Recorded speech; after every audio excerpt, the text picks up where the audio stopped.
네, 유럽의 최대 쟁점으로 떠오른 난민 문제에 대해 유럽연합 집행위원회가 각 나라의 난민 분산 수용 계획을 제시하고 있지만 회원국들 입장은 여전히 엇갈립니다.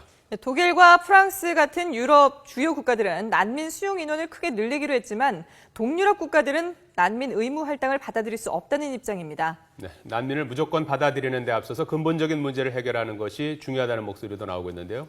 국제부 연결합니다. 안소영 기자. 네, 국제부입니다. 예, 유럽연합 EU가 추가로 얼마나 더 많은 난민을 수용하겠다고 밝힌 겁니까? 네, 기존의 난민 수용 인원 4만 명에서 12만 명을 더 늘린 16만 명입니다. 특히 지난 주말에만 이미 2만 명, 어제도 6천여 명이 들어온 독일이 3만 1천여 명을 추가로 받을 계획이고요. 프랑스가 난민 2만 4천여 명, 스페인이 1만 5천 명을 수용할 예정입니다.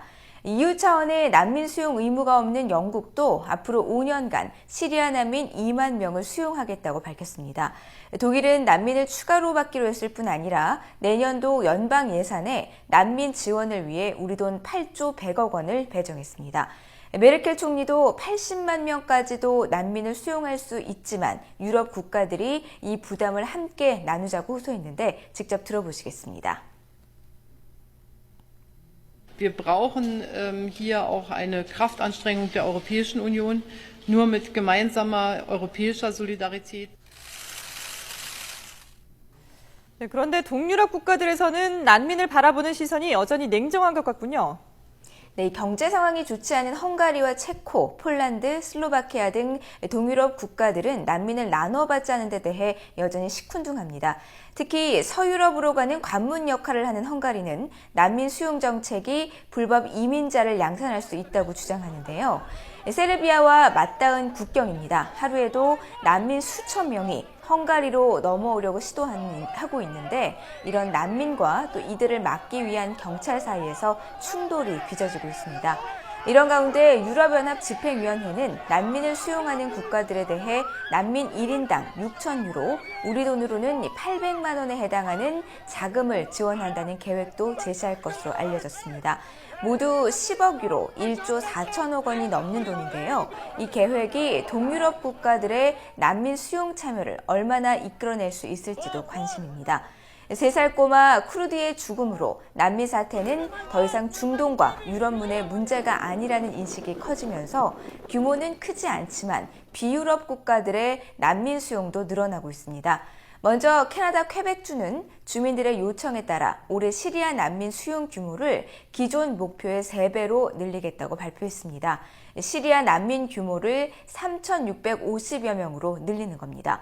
토니 에벳 호주 총리도 중동 정세가 심각하다면서 유엔을 통해 난민에 대한 인도적 지원을 확대하겠다고 말했고요.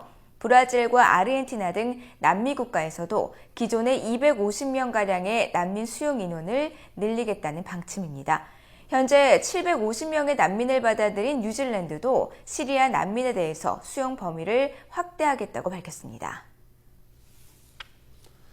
자, 유럽 국가들이 난민 문제에 대해 우왕좌왕하는 것도 문제지만 워낙 난민들의 숫자가 많지 않습니까? 근본적인 방안이 나오지 않으면 해결은 어려울 것 같다, 이제 이런 목소리도 나오기 시작했다고요. 네, 이 난민 문제는 이제 국민사회가, 이 국제사회가 함께 풀어가야 할 과제로 떠오르고 있습니다.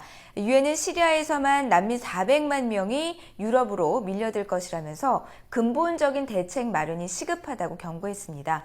그러면서 난민의 행렬이 비단 이제 유럽으로만이 아닌 광범위하게 전 세계로까지 확대될 것으로 내다봤습니다.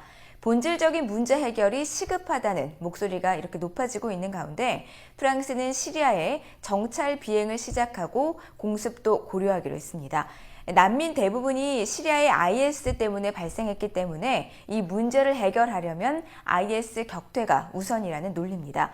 또 자신의 집을 난민들에게 제공하겠다는 세계 재벌들의 모범적인 행동도 눈에 띄고 있습니다.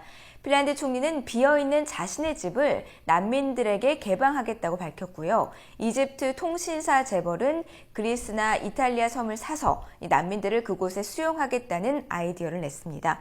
또 지중해 몰타섬에 사는 한 부부도 사제로 난민 10,000명 이상을 구해냈습니다. 하지만 무엇보다 이 난민 문제에 대한 비용 분담 등 전 세계가 근본적인 해법을 찾아야 한다는 목소리가 높습니다.